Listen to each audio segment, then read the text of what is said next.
começar falando desse papelão do Rodolfo Landim. Ontem, Rodolfo Landim, que nunca gostou de aparecer, nunca gostou das redes sociais, eis que lança um perfil oficial no Instagram. Gente, na boa, não combina nada com ele, é um negócio extremamente forçado. Quem teve a oportunidade de assistir aos vídeos nos stories, ele começa, isso é history, o nome disso é history, nossa, sem nenhuma intimidade, algo muito forçado. E aí lançou, aí botou lá no comentário da postagem, deixe os seus comentários, os seus questionamentos que eu vou responder aqui, vou para uma reunião e volto em breve. Aí teve o jogo do Flamengo, o Flamengo perdeu de 2-0 para o Fluminense, e após o jogo, falei, vou dar uma olhadinha lá no Instagram do Rodolfo Landim, deixa eu ver como é que a torcida tá comentando lá no Instagram. E aí, sabe o que eu vi? Comentários trancados.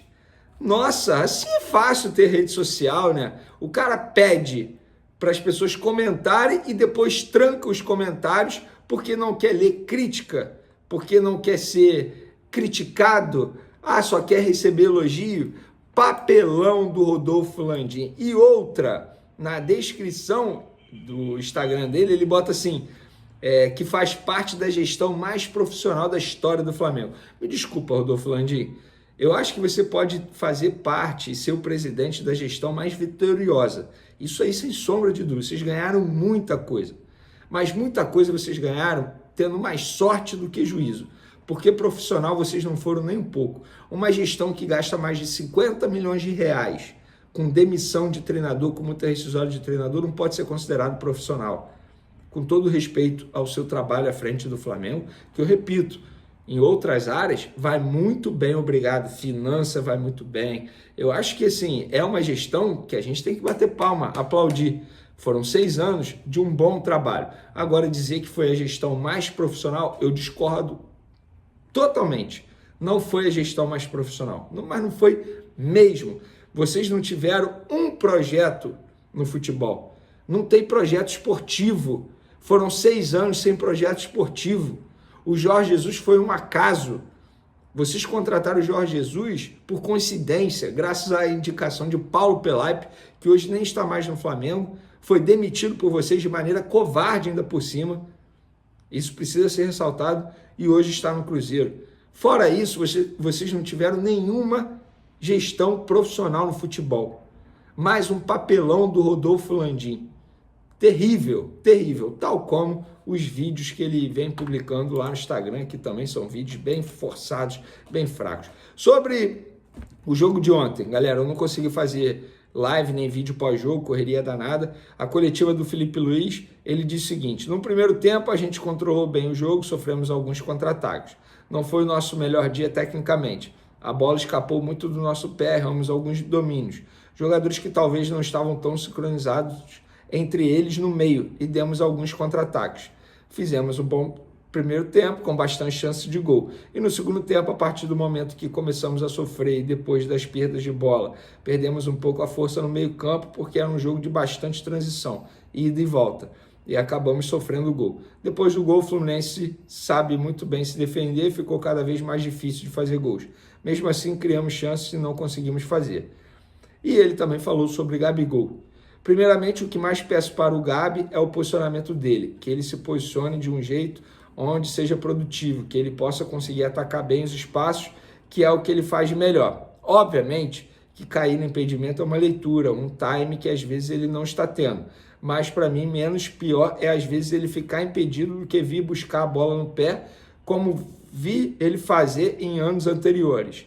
Que ele saia esporadicamente, ok, mas o mais importante é que ele guarde a posição dele, que ele entenda os movimentos que ele tem que fazer. E, obviamente, um cara que estava há bastante tempo sem jogar, esse time não está nas melhores condições, mas a tendência é que melhore.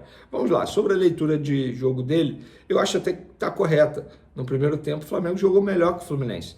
Só que voltou a mostrar aquele velho defeito. Não sabe aproveitar as oportunidades que tem, as oportunidades que cria. E é um defeito desde os tempos do Tite. Não é nem culpa do Felipe Luiz.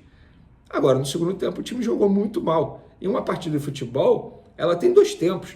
Não adianta, no primeiro tempo, jogar super bem e no segundo tempo jogar super mal. E o primeiro tempo nem foi super bem. Foi um primeiro tempo bom. Agora, o segundo tempo foi horrível, terrível, uma lástima. Eu acho até que Felipe Luiz, eu não vou ser engenheiro de obra pronta e criticar a escalação dele, mas eu acho que Felipe Luiz insistiu muito no erro. Deixar o Alan 90 minutos em campo foi um absurdo. Deixar o Gabigol quase 90 minutos em campo foi outro absurdo. O Léo Ortiz, ele tem que jogar na zaga. Ele vai bem como volante, mas ele vai melhor ainda como zagueiro. E por falar em zaga, o Léo Pereira fez uma partida terrível. O que justifica a titularidade do Léo Pereira? Quer botar o Léo Ortiz na zaga? Ótimo, mas o Fabrício Bruno não pode ser reserva. Fabrício Bruno e Léo Ortiz, inclusive, fizeram uma boa dupla de zaga nos tempos de Red Bull Bragantino.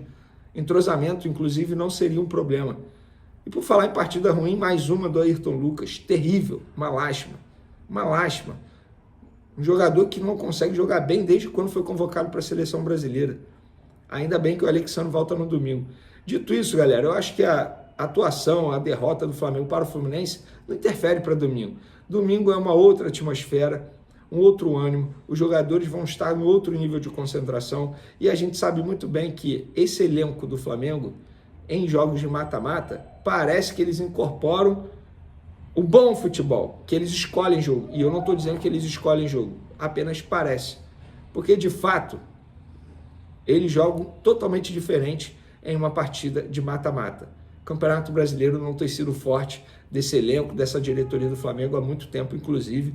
Poucas vezes o Flamengo ficou na primeira colocação no Campeonato Brasileiro desde o último título do Campeonato Brasileiro, que foi em 2020.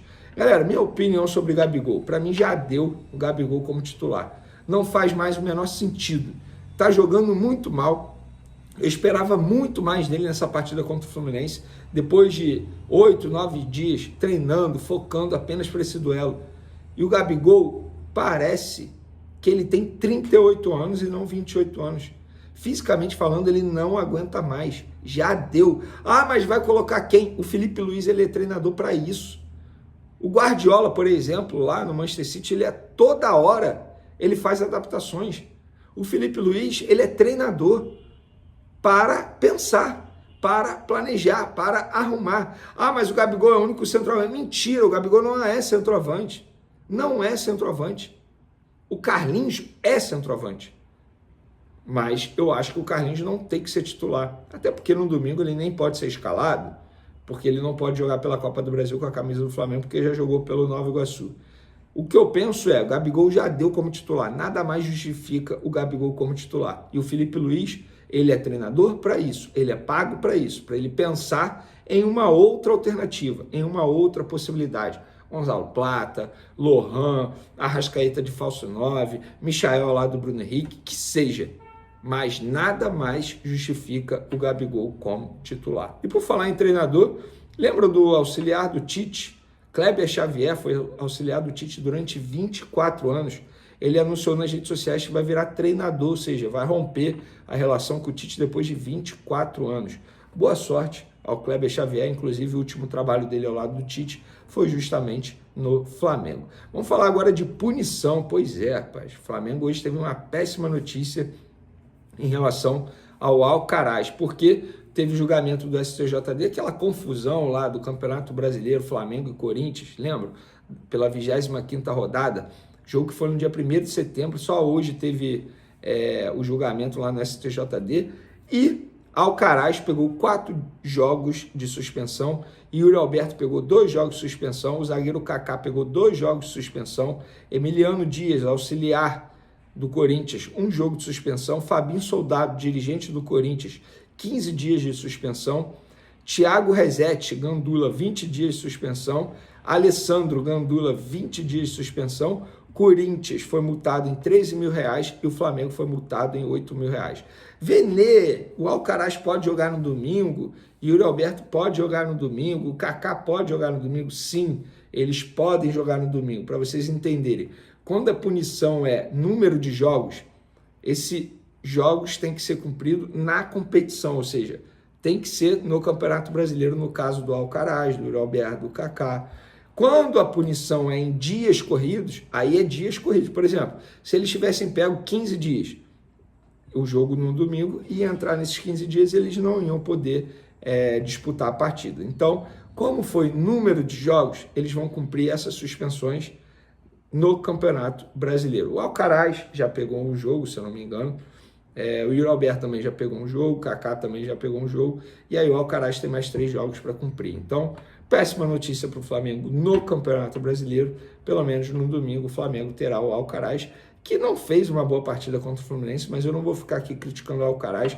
Ele acabou de chegar ao Flamengo, chegou na reta final da janela de transferência. Seria um erro, eu considero, da minha parte, ficar criticando a partida do Alcaraz. Óbvio, se espera muito desse jogador, que é o jogador mais caro da história do Flamengo até o momento, 20 milhões de dólares, mais de 100 milhões de reais, porém, ainda é muito cedo. Acho que pode cobrar do Alan, pode cobrar do Gabigol, obviamente, mas do Alcaraz, calma, pés no chão, vamos ter paciência com esse jogador, que não é titular, né? Até porque no domingo tem o retorno do Gerson, tem o retorno do De La Cruz, do Arrascaeta, enfim, jogadores importantes, e do Alexandre na lateral esquerda, que para mim vai ser extremamente importante.